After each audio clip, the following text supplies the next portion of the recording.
Hello everyone, welcome to my channel. आज मैं आप लोग के साथ शेयर करने वाली हूँ तेकू कॉन्सर्ट। तो चलिए इस कहानी को शुरू करती हूँ। तियांग वो अपने ऑफिस में था। उसकी ज्ञान माँ आ जाते और कहते हैं, मुझे तुमसे कुछ बात करनी है। तियांग ने कहा, ज्ञान माँ आपको यहाँ आने की क्या ज़रूरत है? आपने मुझे क्यों नहीं बुला लिया? तो ज्ञान माँ ने कहा, तुम मेरे पास आते तो मुझे यहाँ पर नहीं आना पड़ता तियांग। अब मैं तुमसे जो कहने आया हूँ कान खुलकर सुन लो। मैंने तुम्हारी शादी तय किया है और तुम्हें शादी करना पड़ेगा, वो भी 2 दिन के अंदर। तियांग ने कहा, इतनी जल्दी क्या है ज्ञान माँ, आप मेरी शादी करने के लिए? तो ज्ञान माँ ने कहा, तियांग मेरी बातों के खिलाफ मत जाना। तुम जानते हो तुम्हारे दादा से लेकर परदादा और हर कोई और तुम्हारे फादर ने भी घर के बुजुर्गों की पसंद से ही शादी किया था और सही टाइम पर शादी किया था। और तुम तो 21 साल के हो गए हो, उसके बाद भी शादी नहीं कर रहे हो। अब मैंने तुम्हारे लिए एक अच्छा सा लाइफ पार्टनर देख लिया है, तुम्हें शादी करना पड़ेगा। 2 दिन में तुम्हारी शादी है। तियांग ने कहा, लेकिन ज्ञानमा ने कहा, लेकिन कुछ नहीं, मैंने जो कहा वही होगा। तियांग ने कहा, लेकिन मेरी शादी 2 दिन में किसके साथ करवाने वाले हो आप? आपको नहीं लगता शादी से पहले हमें एक दूसरे से बात कर लेना चाहिए? तो ज्ञानमा ने कहा, कोई ज़रूरत नहीं, तुम उसको जानते हो और वो तुम्हारे आंखों के सामने ही बड़ा हुआ है। तुम दोनों बचपन एक ही घर में गुजारा है। तियांग ने कहा, क्या मतलब है आपका? क्या आप किसी नौकर के साथ मेरी शादी करवाने वाले हो? तो ज्ञानमा ने कहा, क्या नौकर? क्या तुम जनको को नौकर कह रहे हो? उसको मैंने बड़ा किया है अपने हाथों से। वो मेरे घर पर रहता है और वो कोई नौकर नहीं है। वो मेरी सहेली की ग्रैंडसन है और उसके साथ ही तुम्हारी शादी होगा। तियांग ने कहा, क्या जनको के साथ? ऐसा हो ही नहीं सकता है, मैं उससे क्यों शादी करूं? वैसे भी वो मेरे लायक। तो ज्ञानमा ने कहा, अब ये मत कहना कि वो तुम्हारे लायक नहीं है। अगर ऐसा कहोगे तो मुझे मजबूरन कहना पड़ेगा। शायद तुम उसके लायक नहीं हो जो ऐसे सोच सकते हो तुम। मुझे लगा तुम दोनों एक दूसरे के साथ बहुत ही अच्छे रहोगे और तुम दोनों एक दूसरे के लिए ही बने हो। तुम दोनों साथ में अच्छे भी लगते हो। और तुमने तुमने क्या कहा? तियांग ने कहा, ज्ञान माँ मैंने ऐसा कुछ भी नहीं कहा। मेरा कहने का मतलब था कि उसके साथ शादी इतनी जल्दी कराने की क्या ज़रूरत है? वो इसी घर में रहता है, वो तो बाद में भी हो सकते हैं ना। तो आप 2 दिन में क्यों शादी करवाना चाहते हो? उसके साथ तो शादी बाद में भी हो सकते हैं ना। तो मुझे थोड़ा सा टाइम मिल जाएगा, वैसे जिनको घर का ही है कभी भी शादी कर सकते हैं। मुझे थोड़ा सा काम के लिए और टाइम चाहिए, मैं अपनी करियर को। तो ज्ञानमा ने कहा, बहुत हो गया तुम्हारी करियर, मैंने देख लिया है तुम कैसे अपनी करियर को बना रहे हो। इतना कुछ तो है तुम्हारे पास, और क्या चाहिए? तुम और क्या करना चाहते हो लाइफ में? एक बिलियनर होने के बाद भी ऐसी बातें करते हो। तुम्हें शर्म नहीं आता है? तुम्हारे बच्चे की बच्चे भी तुम्हारे पैसे बैठकर खा सकते हैं। तुमने इतना पैसा कमाया और तुम्हारे ज्ञानपा से लेकर तुम्हारे फादर ने जो तुम्हारे लिए रखा है, क्या वो तुम्हारे लिए कम हो गया है? त्याग शादी कर लो। 2 दिन में ही तुम्हारी शादी है, जो भी करना है इन 2 दिन में सारी तैयारी कर लो। मैंने शादी की तैयारी करना शुरू कर दिया है। त्याग ने कहा, ज्ञानमा तो फिर आपने सारी तैयारी शुरू कर ही दिया है तो मुझसे क्या पूछ रहे हो? आपको जो अच्छा लगता है आप कीजिए, मैं कुछ नहीं कहने वाला। फाइनली आज तियांग की शादी है जनको के साथ। जनको वो इंसान जिसको तियांग की ज्ञान माँ ही बड़ा किया है। जनको तियांग की ज्ञान माँ को बहुत मानता है, वो जो कहता है वो ही करता है। उन्होंने कहा, तियांग से शादी कर लो। जनको ने कहा, लेकिन अगर उन्होंने मुझे पसंद नहीं किया तो ज्ञान माँ ने कहा, क्यों नहीं करेगा? तुम्हें अगर पसंद नहीं करेगा तो इस दिन में कोई तियांग को पसंद नहीं आने वाला। मैं जानता हूँ वो तुम्हें ज़रूर पसंद करेगा। हाँ, टाइम लग सकता है, लेकिन तुम हार मत मानना, तुम डटे रहना, देखना वो तुम्हारा होकर रहेगा। जंगकुक शादी के लिए हाँ कर दिया तो तियांग को लगता है जंगकुक तियांग की पैसे की लालच की वजह से शादी किया है। तो तियांग को जंगकुक एक एनिमी लग रहा है, उससे नफरत आ रहा है तियांग को। तियांग तो जंको को देखना भी नहीं चाहता। जब शादी करके जंको को अपनी हवेली के अंदर लेकर आ रहे थे तो तियांग ने जंको के हाथ को बहुत जोर से कस के पकड़ा, क्योंकि ज्ञानमा चाहते कि जंको का तियांग हाथ पकड़कर घर के अंदर जाए। तो तियांग जंको की हाथ को बहुत ही रगड़ रहा था, जिससे जंको को बहुत ही दर्द हो रहा था। उसकी आंखों में से आंसू आ जाते, फिर भी जंको ने कुछ नहीं कहा। तियांग ने जानबूझकर जंको को नीचे गिराता है तो जंको तियांग की तरफ देखकर कहा, ऐसा क्यों कर रहे हो? मैंने आपका क्या बिगाड़ा है?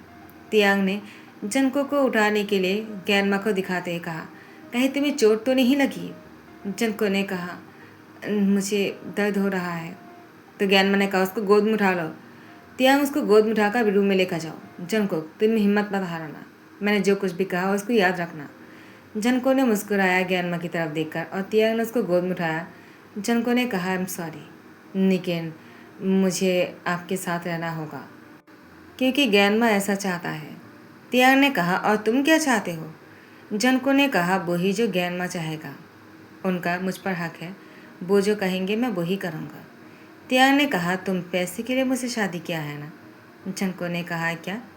तियांग ने कहा, आप इतना भोला बनने की कोशिश मत करो। मैं अच्छी तरह से जानता हूँ कि तुमने मेरे पैसे के लिए मुझसे शादी किया है। नाटक बहुत अच्छे कर लेते हो तुम। जनको ने कहा, मैं कोई नाटक नहीं कर रहा, मैं सच में नहीं जानता हूँ तुम क्या कह रहे हो। तियांग ने कहा, जनको एक बात कान खुलकर सुन लो, मैं तुम्हें कभी पसंद नहीं करने वाला, ठीक है ना? जनको ने कहा, लेकिन ऐसा क्यों? मैंने ऐसा क्या कर दिया जिसे कि तुम मुझे पसंद नहीं करोगे? मैं दिखने में अच्छा नहीं हूँ क्या? तियांग ने कहा, तुम दिखने में चाहे कैसी भी हो, मुझे कोई फ़र्क नहीं पड़ता। मैं तुम जैसे को अच्छी तरह से जानता हूँ। तुम जैसे इंसान सिर्फ अमीर इंसानों को इसलिए शादी करते हो ताकि अपनी लाइफ को सिक्योर कर सको। जनको ने कहा, ऐसा नहीं है। वैसे भी ज्ञानमा ने मुझे वो सब कुछ दिया है जो मेरे पास होना चाहिए, तो मुझे पैसे के लिए आपसे शादी करने की क्या ज़रूरत है? तियांग ने कहा, क्या तुम मुझसे पैसे के लिए शादी नहीं किया? तुम ऐसा कह रहे हो तो मैं तुम्हारी बातों को मान लूँगा क्या? जनको ने कहा, मेरी बातों पर यकीन कर लीजिए, मैं सच कह रहा हूँ। तियांग ने कहा, नहीं है मुझे तुम पर यकीन। जनको वो बहुत ही उदास होकर कहा, मैं सच कह रहा हूँ। तियांग ने कहा, लेकिन मुझे तुम झूठा लगते हो। ऐसा कहते ही तियांग जनको की हाथ को छोड़कर उसको बेड पर धकेला और उसे कहा, तुम्हें शादी करने का मुझसे बहुत शौक है ना? अब मैं तुम्हें दिखाता हूँ शादी करने के बाद क्या होता है, और तुम इसको याद रखोगे। तियांग ने जनको के साथ बहुत ही क्रूरता दिखाया, जिसे जनको को बहुत पेन हुआ, और जनको उसकी आंखों में से आंसू तो बह रहे थे, लेकिन वो इस रात के लिए पहले से खुद को तैयार करके रखा था। कुछ ऐसा ही होने वाला है, जनको पहले से अंदाज़ा लगा लिया था। तियांग ने जनको के साथ बहुत ही रूड बिहेव की। उसके बाद तियांग सो जाता है, लेकिन जनको को नींद नहीं आ रहे थे। सुबह होने पर तियांग तैयार हो जाता है। जनको बेड से उठ नहीं पा रहे थे। तियांग ने कहा, जल्दी से तैयार हो जाओ, ज्ञानमा को शक नहीं होना चाहिए, और वैसे भी तुम्हारी बॉडी पर जो निशान है ना, उसके बाद तो ज्ञानमा को ऐसा लगेगा मैंने उनकी ख्वाहिशें पूरा कर दिया। वो चाहता है मैं जल्दी से तुम्हारे साथ वो सब कुछ करूँ और तुम्हारे साथ एक बच्चा पैदा करूँ ताकि ज्ञानमा को परपोता मिल जाए। जनको ने तियांग की तरफ देखकर कहा, वैसा ज़रूर होगा जो ज्ञानमा चाहता है। मैं ज्ञानमा के लिए सब कुछ बर्दाश्त करने के लिए तैयार हूँ, चाहे आप मेरे साथ कितना ही रूड क्यों ना हो जाओ। मैं आपको ब्लेम नहीं करने वाला। मुझे पता है आपका मुझसे नाराज़ होना बनता है। आपको ऐसा क्यों लग रहा है मैं वो भी जानता हूँ। आपसे पूछा भी नहीं गया और शादी तय कर लिया गया, और मैंने आपसे शादी करने के लिए हाँ कर दिया, तो आपको लग रहा होगा कि मैंने पैसे के लिए किया है, लेकिन ऐसा नहीं है। आपको कभी ना कभी समझ आ ही जाएगा। मैं उस दिन का इंतज़ार करूँगा। जब तक आपको समझ नहीं आ जाता है तब तक मैं ऐसे ही बर्दाश्त करते रहूँगा। आप चाहे जितना मुझे टॉर्चर क्यों ना कर लो, मैं इसे प्यार समझकर एक्सेप्ट कर लूँगा। तियांग ने कहा, बहुत ही ड्रामेटिक बातें करते हो तुम। तियांग जनको की हाथ पकड़कर नीचे लेकर आ रहे थे। आज तियांग की घर पर पार्टी है, यानी 1 महीने से ऊपर हो गया है और जनको प्रेग्नेंट है। तियांग इसीलिए जनको की हाथ पकड़कर नीचे लेकर आ रहा था। घर पर डिनर पार्टी है, तियांग जनको की बच्चे की खुशी में। ज्ञानमा ने दोनों को साथ में देखकर कहा, तुम दोनों को किसी की नज़र न लगे, साथ में कितने अच्छे लग रहे हो। मैंने इसीलिए तुम दोनों की शादी करवाया था। वैसे तुम दोनों चाहो तो कुछ दिन के लिए बाहर जाकर घूमकर आ सकते हो। वैसे भी तुम दोनों हनीमून पर नहीं गए थे ना? जनको ने कहा, ज्ञानमा। इससे पहले कि तियांग कुछ कहते, जनको ने कहा, मुझे घर में रहकर रेस्ट करना है, आपके साथ टाइम स्पेंड करना है। मैं बाहर नहीं जाना चाहता। बच्ची के लिए सही नहीं होगा ट्रैवल करना। तो ज्ञानमा ने कहा, तुम्हें क्या लगता है मैं नहीं जानता क्या कब क्या करना चाहिए? अभी भी टाइम है और तुम जा सकते हो, और कैसे जाने से क्या होगा और क्या नहीं होगा मुझे सब कुछ पता है। मैं सारी तैयारी कर दूंगा अगर तुम जाना चाहो तो। जनको ने कहा, मुझे नहीं जाना है। तो तियांग ने कहा, क्यों नहीं? आज की डिनर पार्टी में तियांग ने अनाउंस कर दिया कि वो जनको को लेकर बाहर घूमने जाने वाले हैं। जनको तियांग को देखकर शौक हो जाते कि तियांग खुद ही सब कुछ कह रहा है, उसे बाहर घुमाने लेकर जाने वाले हैं। कुछ दिन तक तियांग और जनको घर पर नहीं रहेगा। जनको उदास हो जाता है और ज्ञानमा भी। तियांग ने कहा, अगर इतना बुरा लग रहा है तो ज्ञानमा आप भी हमारे साथ चलिए ना। ज्ञानमा ने कहा नहीं, तुम दोनों चले जाओ। ज्ञानमा मन में कहता है मैं तुम दोनों के बीच में जाकर तुम दोनों की प्यार के बीच नहीं आना चाहता। ज्ञानमा को लगता है अब तियांग और जनको के बीच में प्यार हो चुका है और सुलह हो चुके हैं। जनको ने तियांग का दिल जीत लिया होगा, इसीलिए तो बच्चे की खबर आया है, लेकिन ऐसा कुछ भी नहीं है। तियांग जनको की हाथ पकड़ते हुए उसकी हाथ को रगड़ते हुए कहा, अब मैं तुम्हें दिखाऊंगा मुझसे शादी करने के लिए तुम्हें क्या चुकाना पड़ेगा। जनको ने कहा, क्या करने वाले हो मेरे साथ? तियांग ने कहा, वो तुम खुद ही समझ जाओगे। ज्ञानमा ने कहा, तुम दोनों आपस में क्या बातें कर रहे हो? तियांग ने कहा, जंकुक वो मुझसे कह रहा था वो आपको बहुत मिस करने वाले हैं। मैंने कहा मैं उसको आपको मिस नहीं करने दूंगा, इतना प्यार देने वाला हो उसे। तो ज्ञानमा ने मुस्कुराते कहा, शरारती कहेगा। जंकुक तियांग तुम्हारे जो भी करना चाहे ना तुम उसको करने देना, मना मत करना। जंको ने कहा, ज्ञानमा आप नहीं जानते वो क्या करना चाहता है और मैं कभी मना नहीं करने वाला क्योंकि आपने मना किया है, इसीलिए मैं उनको वो सब कुछ करने दूंगा वो जो करना चाहे। उसके बाद जनको का तियांग डिनर पार्टी के बाद अपनी सामान लेकर ज्ञानमा को अलविदा कहकर तियांग के हाथ पकड़कर निकल जाते हैं। जनको तियांग की हाथ पकड़कर जा तो रहे थे, लेकिन मन में बहुत सारी बातें चल रहा था और जैसे उसके साथ घूमने के लिए चले जाते हैं, इन कुछ ही दिनों में तियांग ने उसके साथ इतना रूड बिहेव किया कि जनको को बहुत ज़्यादा हर्ट फील हुआ, बहुत ही पेन हुआ। और जैसे ही तियांग जनको को घर लेकर आ जाता है, जनको की आंखों पर खुशी के वो आंसू जो है टपक रहा था ज्ञानमा को देखकर। ज्ञानमा को लगा वो खुशी के आंसू है ज्ञानमा से मिलने की, और ज्ञानमा को शायद मिस कर रहे थे इसीलिए, लेकिन जनको की आंखों पर आंसू थे इसलिए है। तियांग ने उसको जो हर्ट किया वो उसके लिए बहुत ही पेनफुल है, लेकिन जनको को इसकी आदत हो चुकी है। तियांग जनको की तरफ देखता है और मन में कहता है, इतना सब कुछ हर्ट करने के बाद भी तुम्हें फिर भी तुम बिल्कुल भी एक शब्द भी नहीं कहा और तुम वैसे के वैसे ही हो। ऐसा कैसे हो सकता है? तुम्हें मुझसे घिन नहीं आता है क्या? मैं तुम्हें जो भी करना चाहो तुम मुझे करने क्यों देते हो? मैं चाहता हूँ कि तुम मुझे रोको, तुम उसकी खिलाफ जाकर मुझे कुछ कहो, लेकिन नहीं, तुमने हमेशा मुझे वो करने दिया जो मैं करना चाहूँ। क्या बस इसलिए क्योंकि ज्ञानमा ने कहा? क्योंकि ज्ञानमा ने कहा था मैं जो करना चाहूँ मुझे वो करने देने के लिए। तुम इतने अच्छे कैसे हो सकते हो? क्या सच में तुमने सिर्फ ज्ञानमा के लिए मुझसे शादी किया है, मुझसे प्यार नहीं करते हो?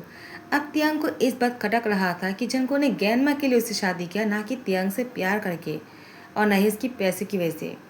तियांग ने कहा तुमने सिर्फ ज्ञानमा के लिए मुझसे शादी किया, और उसके बाद तियांग गुस्से में खुद ही अंदर चला जाता है। ज्ञानमा ने कहा उसे क्या हो गया?